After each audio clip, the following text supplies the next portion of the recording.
Good morning guys, welcome back to my blog. আজকে 31 December, সময় এখন সকাল 7টা, আর আমরা এখন সবাই মিলে ট্রেক ডাউন করব টু, কোথায় যাচ্ছি আমরা? শ্রীখলা। ঠিক আছে, তোমার সবাইকে দেখায় আগে, তারপর তোমাদেরকে ভিউটা এনজয় করাবো। এটা রমেনদা, এটা আমাদের গাইড দাদা, এটা সৈকত দা, দিদি, জন্টি এখন আসছে সব পেছনে পেছনে হেঁটে হেঁটে, আর স্যান্টাজি। আর এই দাদার সাথে, এই দাদা আমাদের কলকাতার, তার সাথে আমাদের এখানে আলাপ হলো। তাদের হাই করে দাও, তারপর তোমাদের এখানে ভিউটা দেখাই। এইটা হলো আমাদের স্লিপিং বুদ্ধা, ভালো করে সামনে থেকে ভিউটা পাচ্ছ। আর আমরা এখন আছি ফালুতের ওপরের ভিউ পয়েন্টে। তো এখান থেকে যা ভিউটা পাচ্ছ, এই ভিউটা আশা করি আর কোথাও পাবে না। তাও আমাকে একটা এভারেস্টের ভিউ দেখাবে এবার, জাস্ট ব্লগটাতে থেকেও। এইদিকে দেখো নিচে যেটা পুকুরের মতো মনে হচ্ছে জল জমে আছে, সেটা পুকুর না, কিন্তু সেটা মেঘ। এবার দেখো, তোমাকে আমি দেখাবো অ্যাকচুয়াল ওজি ভিউ যেটা বলে। এটা আমাদের স্লিপিং বুদ্ধা, একদম এক্সট্রিম লেফটে আছে আমাদের ফেস, মাঝে পেট, নিচে পা। তারপরে দিদি আমি ঘোরাই একটু পুরো মাউন্টেন রেঞ্জটা। সব থেকে বড় এখানে যেটা আছে এক্সট্রিম রাইটে, সেটা হলো ম্যাকালু। আর একদম পেছনে যেটা আছে এটা হচ্ছে আমাদের এভারেস্ট।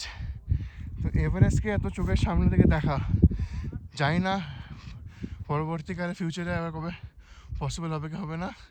বাট আমরা এখানে নিচ থেকে অনেকটা উপরে উঠেছি, তাই একটু শ্বাসটা ফুলছে।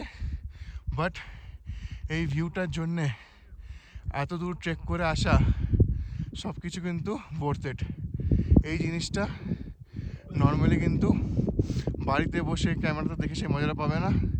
আমি সবাইকে রিকোয়েস্ট করব, একবার লাইফে হলেও এই জিনিসটাকে এনজয় করো। এদিকে সূর্যটা উঠেছে, ঠিক আছে, বাট এইটা হলো দ্য ওজি ভিউ। ঠিক আছে, আমি তোমাদেরকে দেখাই কতটা দূর থেকে দেখছি।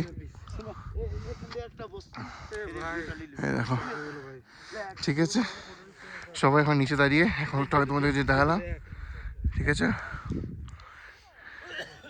এদিকটা দেখো, এইটাই হলো অ্যাকচুয়াল জিনিস, যার জন্য এতদিনের ট্রেক করে আসা, এতদিনের পরিশ্রম। আজকে আমাদের ডে 3 অফ আওয়ার ট্রেক। প্রথম দিন আমরা ছিলাম সান্দাকফুতে, ট্রেক করে উঠলাম, মানে কালীপুকুরি থেকে বেসিক্যালি। তারপর ডে 2তে আমরা ফালুতে এলাম। এখন ডে 3 আমরা ট্রেক ডাউন করবো টু শ্রীখলা। তারপর দেখা যায় আমাদের কাছে এখানকার কুকুরগুলো, ঠিক আছে, কাইন্ড অফ শেফার্ডস অনলি বলতে পারো। বাট সব থেকে বড়ো ইম্পর্ট্যান্ট জিনিস হচ্ছে এইটা প্রথমত হচ্ছে এই স্লিপিং বুদ্ধা, তার জন্য মেন সান্দাকফুট আসা। বাট সাথে অ্যাড অনেক কমপ্লিমেন্টারি আমরা পেয়েছি এখানে মাউন্ট এভারেস্ট। এই জিনিসটা আশা করি অতটা ইজি নয় দেখা, পরে আমাদের কপাল ভালো ছিল বলে আমরা দেখতে পেয়ে গেছি। আর এই জিনিসটা ওয়ার্থ ইট এনজয়িং। ঠিক আছে, সবাই এখানে ফটোশ্যুট চলছে, বাট এই ব্লগ খুব জলদি আসবে। নিচে এরা ফটো তুলছে।